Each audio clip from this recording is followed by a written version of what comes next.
Get fastest update on tech by tapping on subscribe and bell.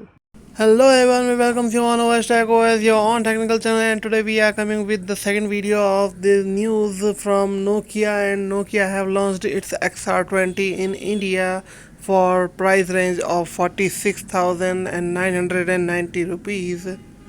Nokia have designed its newest XR20 with military standards, and it comes with the 6 GB RAM variant.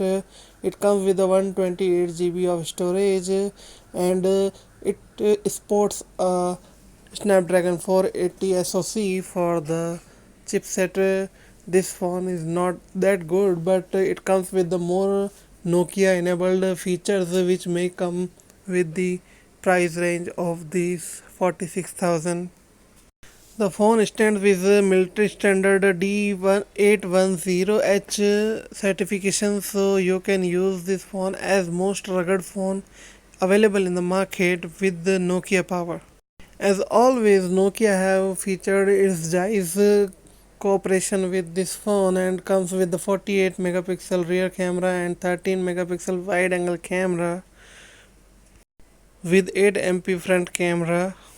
The phone comes with the OZO playback stereo speakers that have more and more features of stereo sounds with 3.5 mm headphone jack and USB Type-C, NFC and more other features like 5G.